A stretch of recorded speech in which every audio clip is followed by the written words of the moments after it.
Alright, magandang araw po, no? Pag-usapan lang po natin itong post nitong si Dr. Tony Liachun.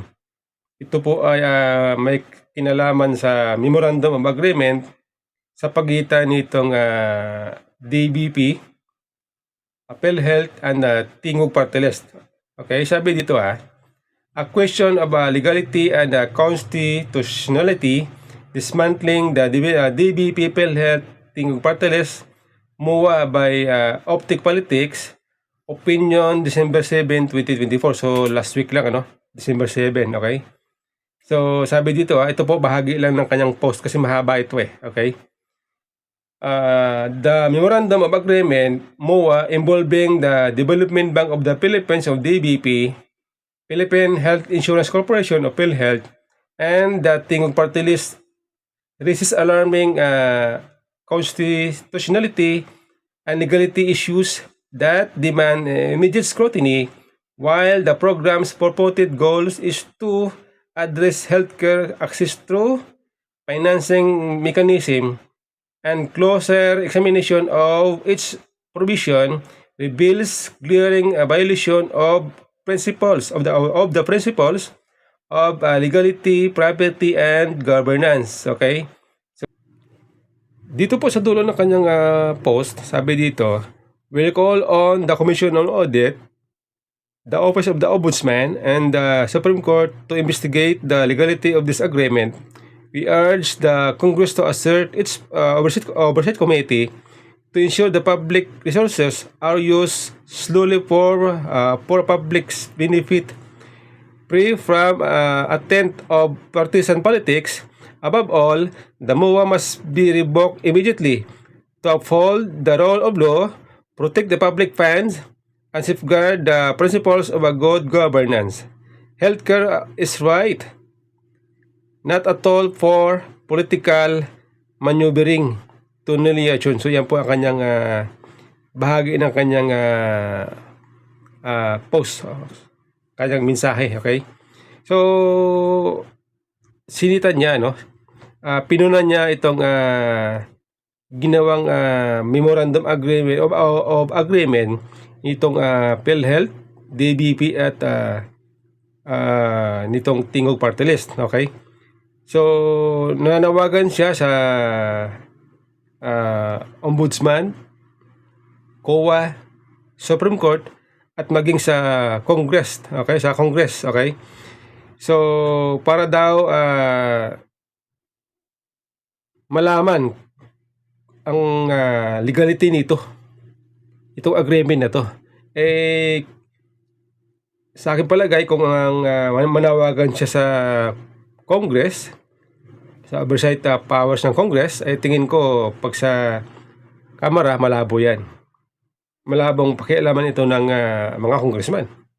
Sa pamumuno ni Romualdez, siyempre siya ang involved dito Party list siyang involved dito, kaya malabo yan. Pwede siguro sa Senado. Okay? Pwede sa Senado, pwedeng imbestigahan nila ito, pero pagkakamara, malabo ito.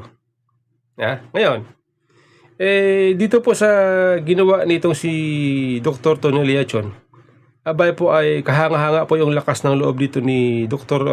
Tony Liachun, sapagkat hindi po biro ito, siyempre powerful yung tao na makakabangga niya. Speaker of the House. Alam natin si Speaker. Napaka-powerful niyan. Ngayon, ang pinagtataka ko kung bakit pati ba naman itong PhilHealth ay pinapasok na ng politika. Kasi itong Tingog ay isang political entity. Okay? Dapat hindi nakikialam dito ang politika, ang Tingog. Kaya nagtataka tayo kung bakit. Sa kabila ng mga issue patungkol sa corruption, hindi pa nga nasusolve itong 90 billion na pundo ng PhilHealth na kinuha ng gobyerno,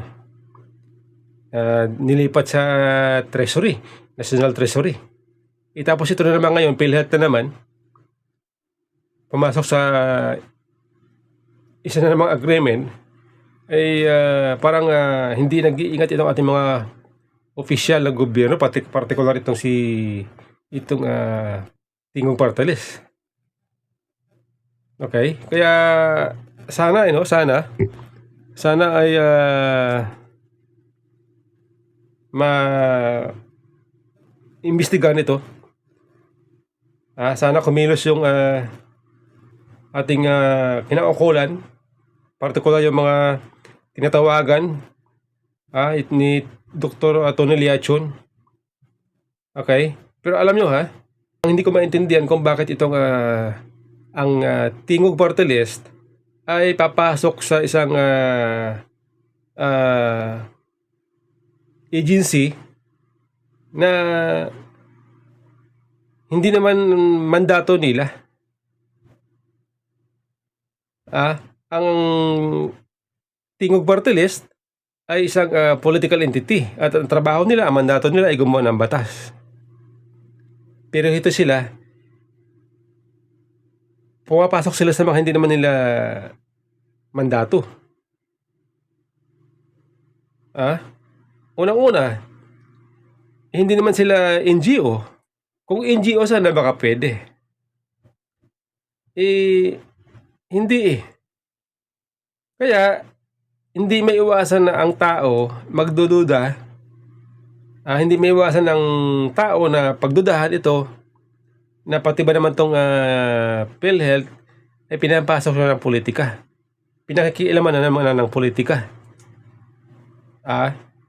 Ito pa nga, hindi pa nga nasusolve, hindi pa natapos itong issue patungkol sa 90 billion na pondo ng PhilHealth na kinuha ng gobyerno. Okay? Tapos ito na naman, panibagong issue ulit, ang pinasok nitong PhilHealth. Kaya sana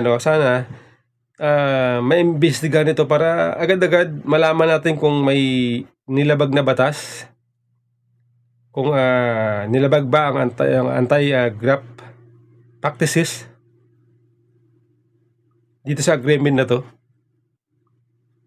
Kaya sana ito mga binanggit ni Dr. Tony Liachun, Ombudsman, COA, Supreme Court, at maging itong Senado na lang. Kasi hindi tayo aasa dyan sa lower house na action sila sa panawagan ni Dr. Tony Liachun. Sana Senado. Gumawa sana sila ng resolution para maimbestigahan itong issue na to. At sana may magsampa ng petition sa korte, sa Ombudsman, Supreme Court, sa COA, na imbestigahan din nila issue na to. Kasi kung manawagan ng tayo, baka hindi gagalaw, hindi action itong mga agency na ito. Kaya mas maganda sana mayroon mag-file ng petition para maliwanagan tayo kung mayroong nilabag na batas. Ganun sana. Kaya ako humahanga ako dito kay Dr. Tony Liachun sa kanyang lakas ng loob. Alam ko na hindi po biro ang kanyang binabangga dito. Dahil ang isang tao na binabangga niya ay isang powerful Speaker Romualdez. Napaka-powerful niyan. Okay? Kaya saludo ako kay Dr. Tony Liachun. Sana wag siya mapanghinaan ng loob na sitahin itong mga nakikita niyang kaduda-duda mga transaksyon sa gobyerno. Kaya sana marami pang katulad ditong si Dr. Tony Liachun. Hindi biro ito. Hindi biro.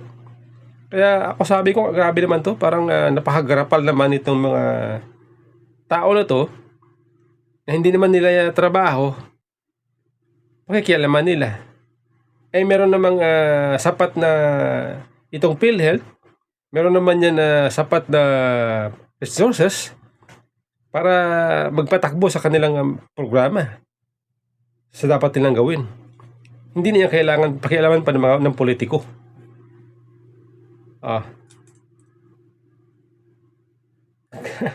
Grabe ito. Kaya, ewan ko. Masyadong garapalan.